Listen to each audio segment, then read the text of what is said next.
Operation झाले. Doctor साहेब काळे साहेबांनी घरचे साहेब दोघं पण होते. आता त्यांनी सांगितलं की एकदम तब्येत आता व्यवस्थित आहे. त्यांचे दोन्हीचे पण ऑपरेशन झाले. बरं झालं.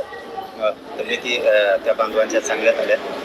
इथून पुढच्या काळातही आपल्या बांधवांनी प्रवास करताना दमानं करत जा, गडबड नको करायची. शेवटी काय असतं, पाठीमागं कोणी नसतं. आपलं जीवन आपल्या लेकरा बाळासाठी आपल्याला द्यायचं असतं. म्हणून पुढच्या काळात बांधवांनी काळजीपूर्वक प्रवास करत जा. एक बांधव आपले त्या अपघातामध्ये एक्सपायर झालेत इंदापूरचे. तर 15 तारखेला आम्ही सुद्धा 6 वाजता सायंकाळी तिथं त्यांच्या भेटीसाठी, सांत्वनपर भेटीला त्या कुटुंबाला भेटण्यासाठी जातो. आणि आपल्या आंदोलनानंतर कुठेतरी मी आत्ता 10:30 वाजता सकाळी घरून बोललो की कालच्या कॅबिनेटमध्ये काय झालं. विखे पाटील साहेबांना आणि लाड साहेबांना सुद्धा की काल झालेल्या कॅबिनेट राज्य मंत्रिमंडळाच्या बैठकीत नेमकं काय सूचना दिल्या गेल्या.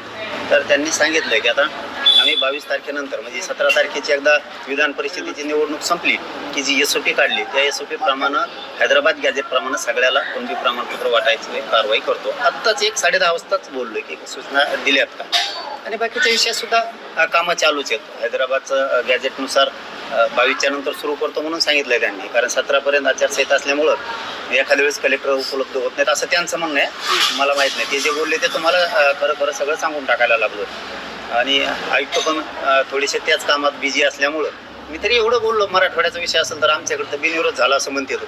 मग आयुक्त तर त्या दृष्टिकोनातून 17च्या नंतर 22च्या आसपास आम्ही ते काम सुरू करतो. आता राहिलं 17 संस्थांचं, आणि त्याचाही आता ते अभ्यास करतायत. त्याचा जिल्हा स्तरावर त्यांना कळत नाही.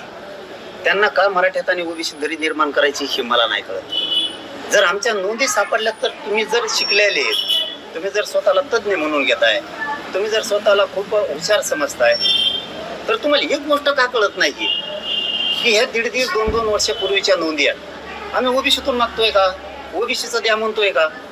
आमच्या जर नोंदी असल्या तर आम्हाला आरक्षण द्यायला हरकत काय, एवढं जर त्यांना कळत नसतं कसं ते ओबीसीचं काम करतायत हेच कळत नाहीये.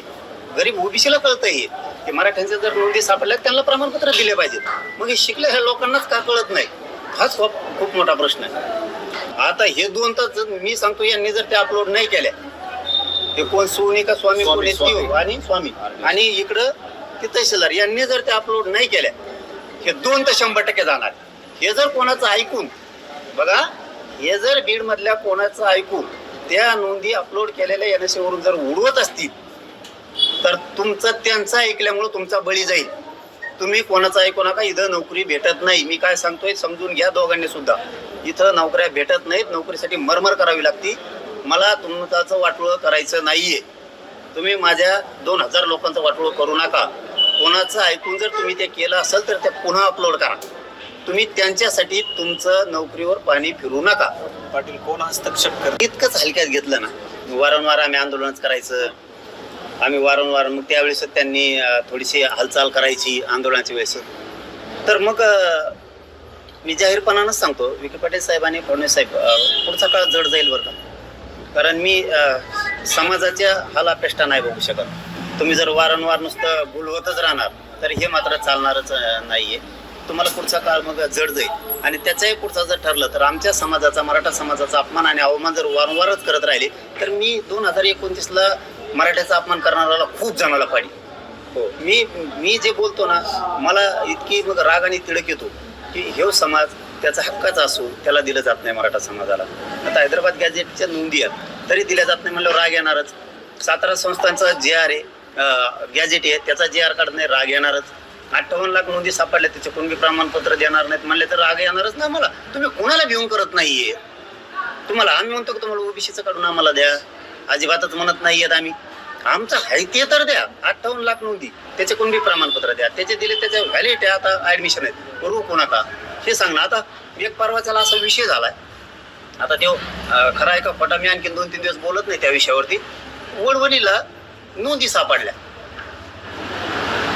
मोडी लिपीची, आणि तिथला कोण तहसीलदार आहे वडवणीचा, आणि कोणीतरी सोनी का स्वामी काहीतरी नावाचा एक अधिकारी बीडला, काय काहीतरी आहे कोणीतरी. आता मी ते सांगितलंय करा, नाही केलं तर मग चौकशीच्या फेऱ्यात ह्या दोघांना पण घेणार. त्यांनी त्या NSA वरचे अपलोड केलेल्या नोंदीच उडविल्या. म्हणजे तुम्ही मोडी लिपीच्या असणाऱ्या उडविणार तिथं आता 2000 लोक आहेत, म्हणजे 200 कुटुंबाचं वाटोळं करायला तुम्ही कोणी अधिकार दिला तुम्हाला?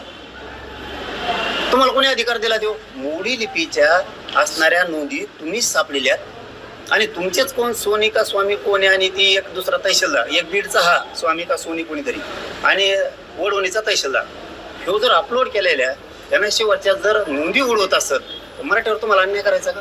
पण 200 कुटुंबाचं वाटोळ व्हायला थोड्या तरीक्या नाही भाऊ, 200 कुटुंबाचं आणि तिथं 2000 लोक आहेत त्या आडनावाचे, आंबोरे आडनावाचे. तुम्हाला कोणी अधिकार दिला उडवायचे ते?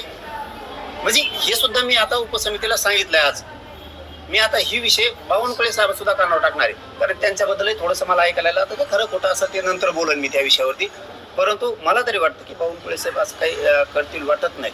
आणि विखे पाटील साहेब सुद्धा, यांना दोघांनाही सांगितलंय मी की त्या नोंदी पुन्हा अपलोड झाल्या पाहिजेत, नसता त्याचे परिणाम तुम्हाला भोगावं लागणार आहेत. कारण मी एकदा आंदोलन करून गप नाही बसत बघा, भरोसा नाही ठेवत. मी आता थोडे दिवस वाट बघणार, मग खूप जड जाईल. मात्र हे फडणवीस साहेबांनी आणि विखे पाटलांनी लक्षात ठेवावं.